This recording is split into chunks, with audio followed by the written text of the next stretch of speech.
season's greetings, and welcome back to my channel. Welcome to Monday of Christmas week.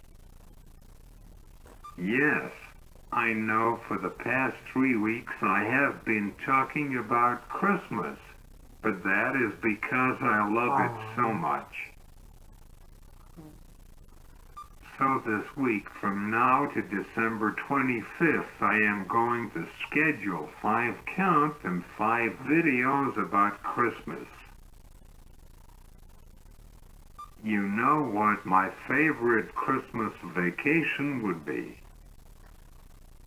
Going skiing with a cute guy like Mario Lopez.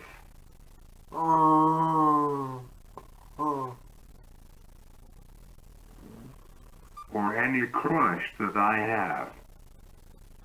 So while somebody might think Holiday in Handcuffs is a waste of their time, I would like to argue otherwise. I mean, have you seen this guy with no shirt? Yummy. Who wouldn't want to bag him up and take him home with them? I first saw Holiday in Handcuffs on what was ABC Family before they switched to the Freeform. Starring Melissa Joan Hart and that hunk, Mario Lopez. Holiday in Handcuffs is a movie like no other.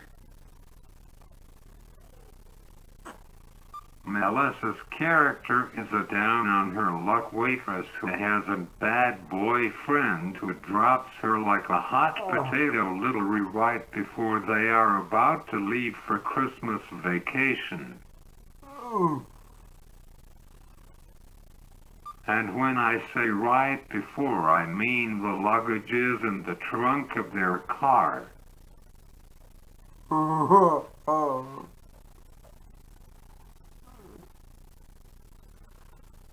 Now, naturally, Melissa's character, Trudy, who have been having a terrible day so far, freaks out and enters David, played by Mario. So when David uses the bathroom, Trudy kidnaps him at gunpoint and takes him to a cabin in the mountains. On their way they stop at a gas station and the owner gets pink furry handcuffs and gives them to Trudy to handcuff David, which if a guy did that to me I would be so horny.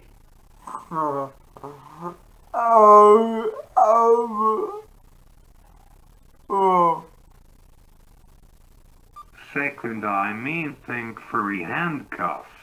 I love that idea. They get to the cabin in the mountains and David tries to explain that he was kidnapped, but because Trudy sabotaged him by telling everybody that it was all a joke, he can't get them to believe him. To make it worse, somebody is assigned the role of keymaster, and everybody is to turn in their cell phones and car keys, so they would have more quality family time. There is no landline. So Christmas vacation proceeds on and David is desperate to get somebody to believe him. The rest of the family arrives, and because Trudy already sabotaged him, nobody believes him. Therefore David, after he discovers Trudy's brother texting his boyfriend, gets a hold of his real girlfriend, and he convinces her that he was kidnapped and to go to the police.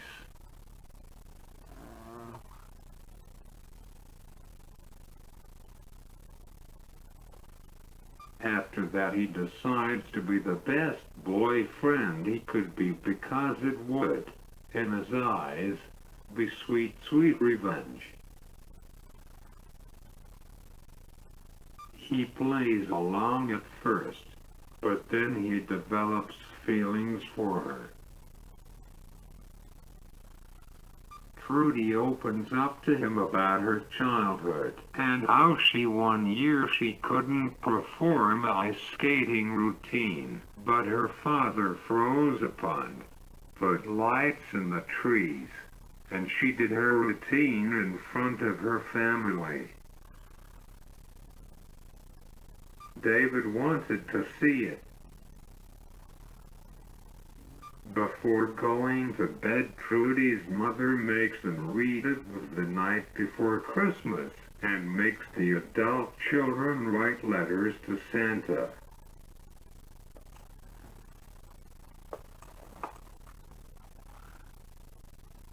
Okay, time out.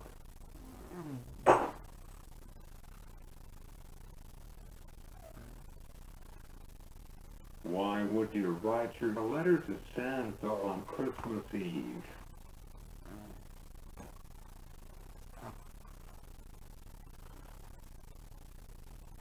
Now if my 5th grade teacher is watching this, I'm sorry Santa isn't real. And even if he was real, he would need 6 weeks or more to build the gifts or go to the mall and buy them. You can't write your letter on Christmas Eve. Sorry, but they do their letters while eating Oreos and milk. Meanwhile, David's real girlfriend goes to the police after several hours. Well, no wonder David breaks up with her at the end. I would too.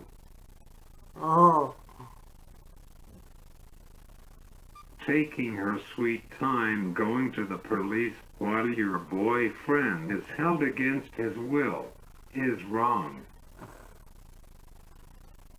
The next day, they, Trudy and David, somehow get out of doing work. They spend most of the day playing outside. They go out and play in the snow and have fun. They truly bonded. They then open gifts and David fakes propose. At dinner, somehow it turns into Festivus, because the parents start airing grievances. The brother comes out as gay, and the sister reveals that she isn't going to college.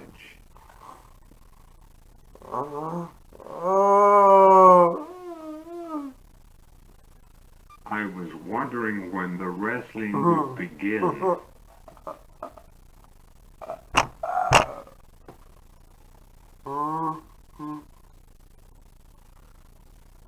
While that is happening, a SWAT team bursts into the cabin and arrests the family and rescues David. But I don't think David wanted to be rescued. The movie cuts directly to the jail cell.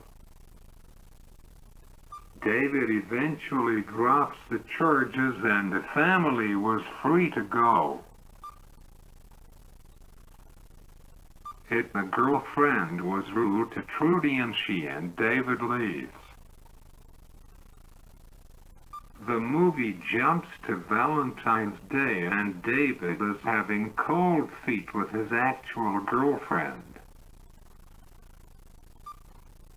I mean, it took her several hours to go to the police station after he tells her he was kidnapped. I guess they break up. And I would too if somebody takes that long to go to the police. Meanwhile, I'm in the cabin in the mountains held against my will.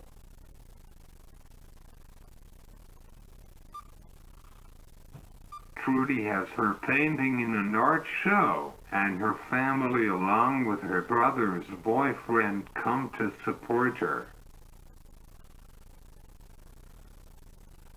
Her painting was bought by somebody.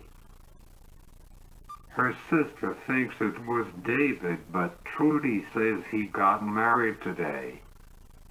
Now, when I first saw it, somebody jumped to the end credits, and it went to commercials. I thought it was it. But surprising as Trudy was walking to her car and was about to get in, David kidnaps her. It was revealed that David bought the painting. It is also revealed David dropped his fiancée and wants to be with Trudy. The screen turns to black and the credits roll.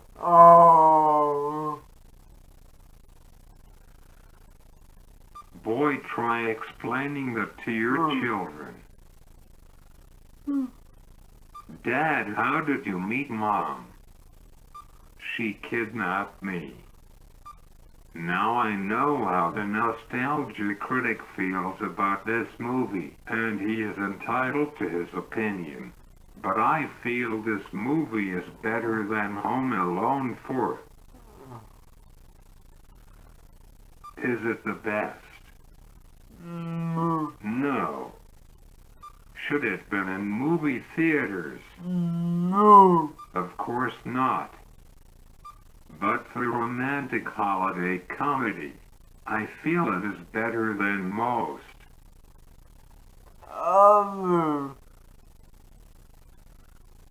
What do you think about it? Leave your thoughts in the comment section below. Don't forget to hit the like button and subscribe to my channel. I'll see you tomorrow for the second day of Christmas week.